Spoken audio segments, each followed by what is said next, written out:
pemirsa Hidup Sehat, kembali lagi nih. Hari ini nih tadi pagi saya ya Dokter Eklas. Kemana Dokter Arlin? Pagi ini tuh spesial biasa ibu-ibu pagi-pagi ya kan mengawali hari Minggu, mengawali hari Senin ya minggu ini ya kan minggu terakhir di bulan Maret. Biasa ibu-ibu ke pasar dulu. Oh, ke pasar. Membeli apa tuh? Dokter Beli Arlin? makanan buat nutrisi otak. Nah makanya tapi saya tuh belanjanya tuh nggak sembarangan.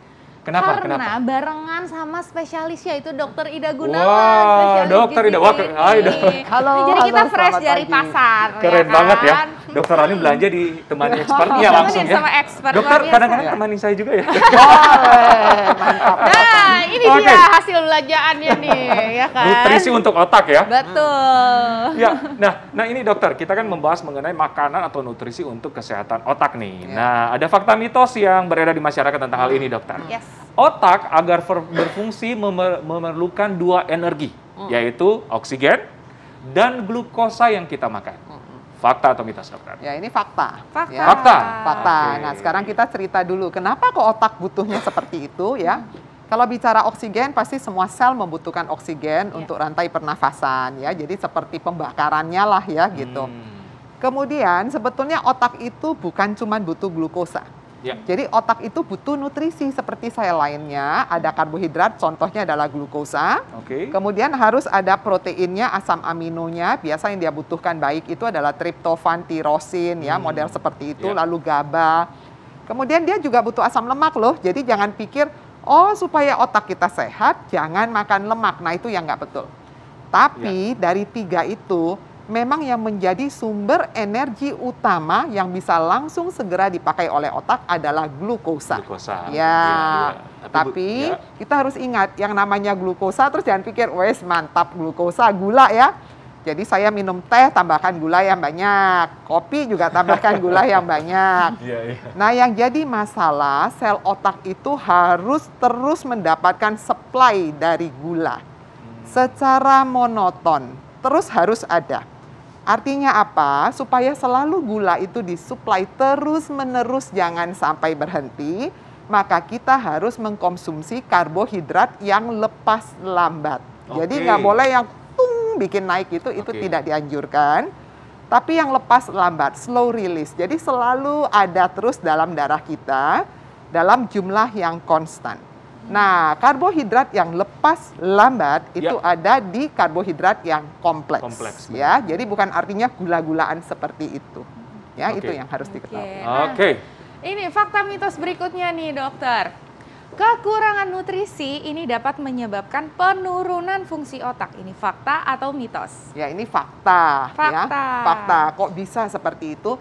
Sel otak itu bekerja, makanya kenapa Dokter Eklas itu langsung, oh ya langsung seperti ini. Dokter Irene juga sama, oh langsung gini-gini bisa langsung connect. Kenapa? Karena otak kita itu bekerja dengan memproduksi dan melepaskan neurotransmitter. Apa itu neurotransmitter? Itu adalah bahan kimia pengantar impuls atau pengantar signal. Jadi bahan kimia ini dapat dari mana, Dok? Bahan kimia ini kalau cukup, maka signal kita lancar, sekian megabyte, sekian-sekian. Seperti kita signal wifi gitu ya. Makin cepat, maka signalnya langsung connect. Kita menjadi lebih cepat tanggap, lebih cepat menjawab, lebih alert, ya, lebih sadar, dan sebagainya. Nah, semua neurotransmitter itu diproduksi dari bahan makanan kita.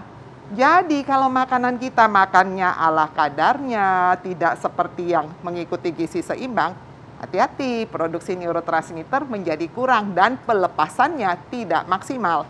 Akibatnya jadi kayak signal wifi di rumah jadi lemot kan?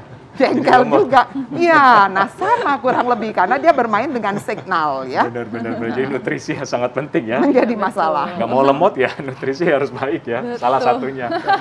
Oke, dokter, fakta mitos selanjutnya nih.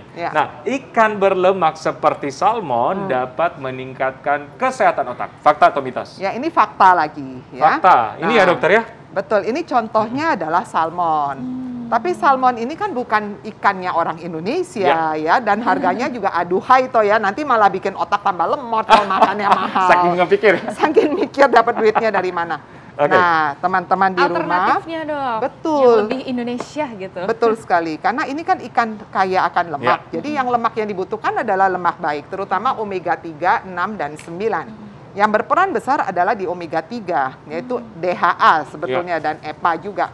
Nah, ikan Indonesia yang banyak seperti ini, ikan kembung, ikan laut Indonesia tuh loh. Kembung, cakalang. Cakalang, oh Manado tuh. Ya. Oh, iya, langsung ya. Jadi pokoknya ikan laut Indonesia, ikan teri, ikan kembung, ikan kakap, monggo dipakai, tidak harus ikan salmon ya. Gitu ya. Memang ya, kalau misal, padahal sebenarnya banyak alternatif yang lebih murah, lebih mudah nih untuk didapatkan juga gitu ya. Selanjutnya, fakta atau mitos nih dok, bahwa teh dan kopi ini baik bagi kesehatan otak. Ini fakta atau mitos? Ya, ini fakta. Fakta. Nah, nanti bingung ya, kok bisa ya dok teh sama kopi? Bukannya ada yang bilang teh, kopi itu kadang-kadang juga tidak baik untuk kesehatan? Jawabnya betul. Teh dan kopi itu kaya akan kafein. Saya mulai bahas dari kopi. Kopi ini kan wah di mana-mana ya pasti orang kopi suka banget. Banyak banget ya. Nah, kopi ini selain dia kaya akan kafein, kafeinnya dalam 1 cup ya kira-kira segini ini bisa 155 mg.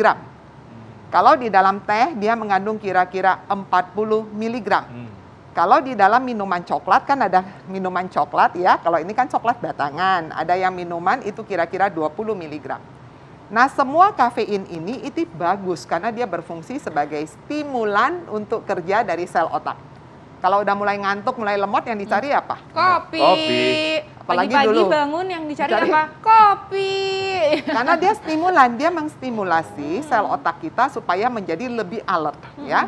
Kenapa? Selain karena kandungan kafeinnya, dia juga mengandung banyak antioksidan. Antioksidan itu sangat bagus melindungi sel otak kita dari radikal bebas. Setuju. Anda tahu nggak, sel otak kita sebagian besar itu materinya adalah bahan lemak.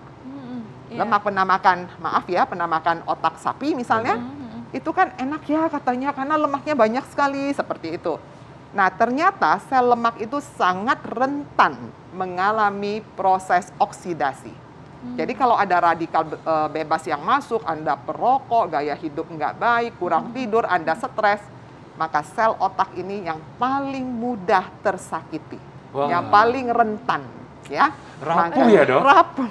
Mudah tersakiti, jadi bukan hati, ya, bukan hati yang paling rapuh sebenarnya ya, tapi otak kita tuh otak juga sebenarnya ya. Makanya begitu, ya? Betul. Anda bisa tahu kenapa dia harus. Kenapa Tuhan melindungi sampai dengan batok yang begitu keras, ya? Jadi memang dia sangat rentan sekali untuk kena oksidan dari radikal. Oleh karena itu, penggunaan antioksidan sangat baik melindungi efek itu. Setuju. Makanya berarti teh dan kopi memang sangat bagus ya dok ya, untuk kesehatan otak kita. Tapi ada catatan, ya. Tapi teman-temannya itu ya dok ya. Teman-temannya sama ini, jumlah kafeinnya. Harus dijaga. Harus jaga, tidak boleh lebih dari 200 mg per hari. 200 mg itu seperti 2 gelas berarti? Satu cangkir. Satu cangkir. Seperti ini ya dok ya. Terutama buat mereka yang sensitif. Kalau yang itu yang kopi apa tuh, kental?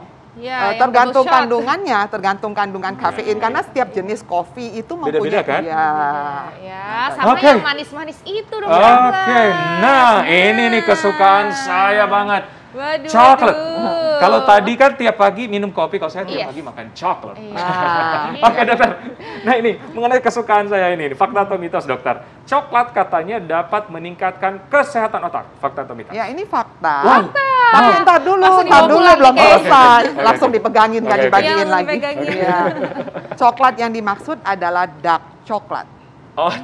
Bukan coklat yang manis-manis cantik benar begini ya. Ada dok, tapi yang kayak ada persentasenya gitu. Misalnya 90% dark coklat, 60%. Kalau kita 90% milk coklat. Milk coklat. Jadi semakin asli, semakin asli coklat, semakin... Ya, dark coklatnya makin tinggi, berarti kandungan antioksidan fenolatnya makin tinggi, dan itu bagus sekali untuk mencegah oksidan pada sel otak kita. Ya. Wow.